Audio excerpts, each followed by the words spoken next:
আসসালামু আলাইকুম বন্ধুরা, সবাই কেমন আছেন? আশা করি ভালো আছেন। আলহামদুলিল্লাহ, আমিও ভালো আছি। তো আজকে খিচুড়ি রান্না হয়েছে বাসায়। তো রাতের খিচুড়ির সাথে খাওয়ার জন্য ভর্তা তৈরি হচ্ছে। আলু ভর্তা, কাঁঠাল বিচি ভর্তা, পাকা টমেটো ভর্তা আর বেগুন ভর্তা।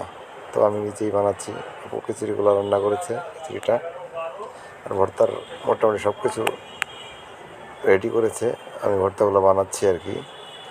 তো এই যে মরিচ পেঁয়াজগুলো আগে তুলে নিলাম, এখন সব ভর্তার মধ্যে এক এক করে দিব আর ভর্তাগুলো বানাবো।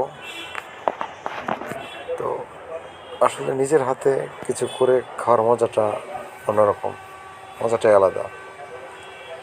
এই সবগুলো ভর্তা বানিয়ে মনে করেন যে তৃপ্তি সহকারে খাওয়া যায়। খেলামও আল্লাহর রহমতে। এই যে বেগুন ভর্তা, তারপরে বানিয়েছি আলু ভর্তা, টমেটো ভর্তা আর কি যেন কাঁঠাল বিচি ভর্তা। কাঁঠাল বিচি ভর্তার আসলে কাঁঠাল বিচি তো সবসময় পাওয়া যায় না, কাঁঠালের সিজনে বিচি কিছু রাখা ছিল, তো ওগুলো দিয়ে বানানো হয়েছে। দেখুন বন্ধুরা, কত চমৎকার লাগতেছে, দেখতে অনেক সুন্দর হয়েছে।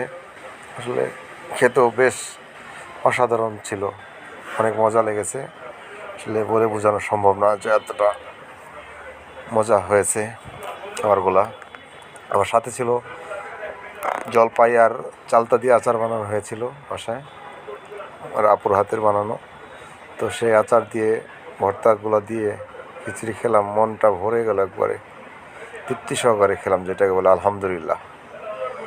আশা করি সবাই ভিডিওটা ভালো লাগলে লাইক করবেন, শেয়ার করবেন আর আমার চ্যানেলটি অবশ্যই সাবস্ক্রাইব করবেন। ধন্যবাদ সবাইকে।